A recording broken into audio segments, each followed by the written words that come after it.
मानव इतिहास का सबसे बुद्धिमान व्यक्ति जिन्होंने 20वीं सदी में विज्ञान जगत में अपनी खास पहचान बनाई। इन्होंने कई खोज की जिनके आधार पर समय अंतरिक्ष के सिद्धांत दिए गए। कहा जाता है कि जब वे बाहर निकलते थे तो सड़क पर ही लोग उनके सिद्धांतों के बारे में पूछने लगते थे। ये वो महान व्यक्ति है जिनका दिमाग औरों से काफी अलग और तेज था। इसलिए उनकी मृत्यु के बाद उनके दिमाग को छिपाकर उन पर अध्ययन किया गया। हम बात कर रहे हैं एल्बर्ट आइंस्टाइन की, जिन्होंने कई बार फेल होने पर भी हार नहीं मानी और इसके बाद बने दुनिया के सबसे बुद्धिमान व्यक्ति। तो चलिए जानते हैं ऐसे महान शख्स एल्बर्ट आइंस्टाइन की कहानी। Hello and welcome back to our channel Cerebral Circle. Albert Einstein विज्ञान की दुनिया का ऐसा नाम है जिसे सुनते ही महानता, बुद्धिमानी और खोज की छवि हमारे मन में बनती है।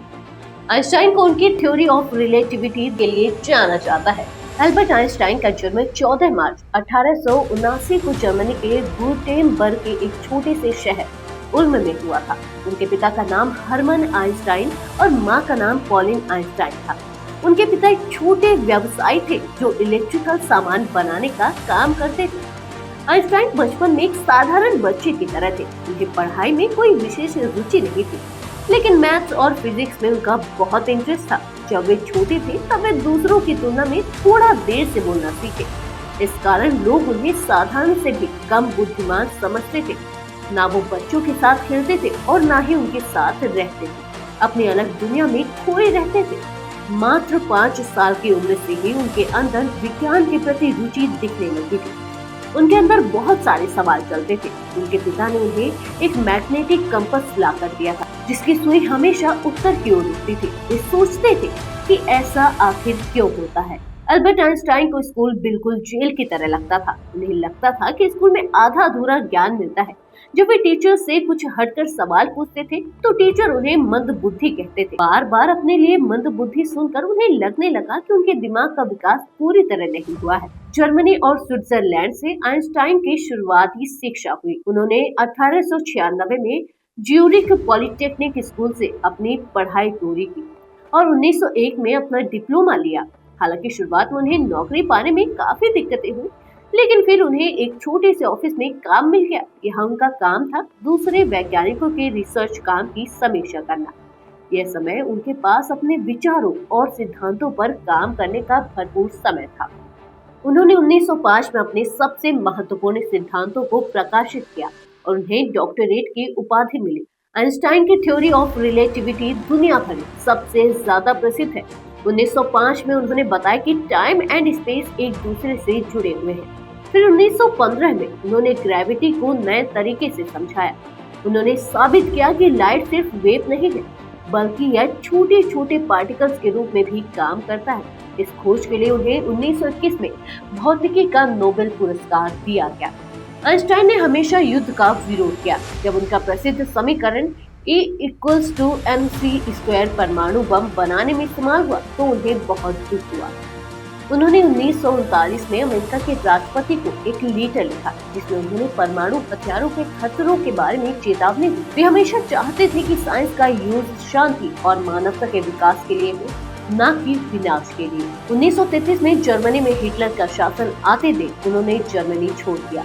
चूँकि आइंस्टाइन यहूदी थे इसलिए उन्हें खतरा महसूस हुआ और वो अमेरिका में बस गए। वहाँ उन्होंने प्रिंसटन विश्वविद्यालय में काम किया और विज्ञान के क्षेत्र में योगदान देते रहे। लेकिन आइंस्टाइन के बारे में कई ऐसी बात भी है जिनके बारे में ज्यादातर लोग नहीं जानते हैं।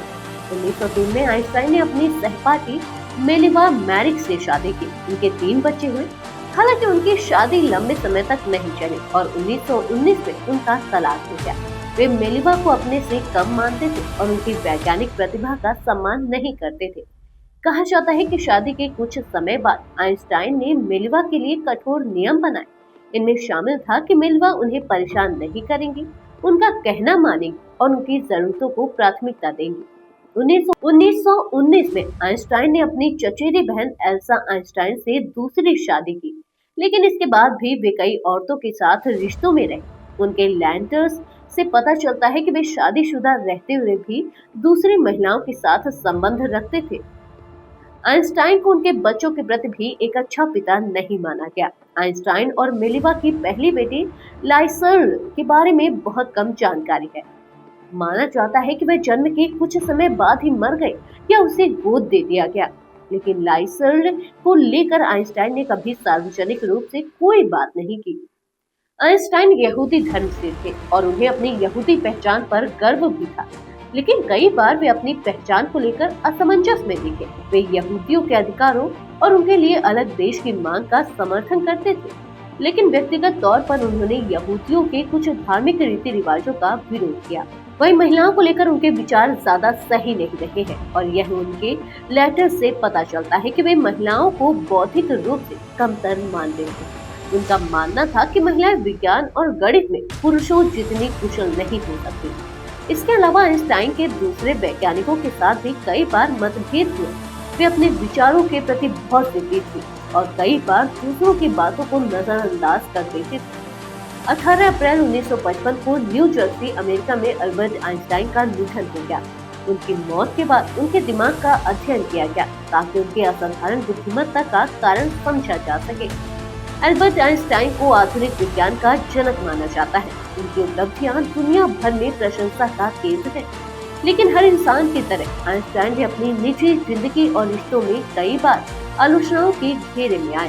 उनके जीवन का ये पक्ष उनकी महानता से बिल्कुल अलग है, जिसे अक्सर अनदेखा कर दिया जाता है। आज के लिए बस इतना ही। मिलते हैं एक और इंटरेस्टिंग वीडियो के साथ। तब तक अपना ध्यान रखें।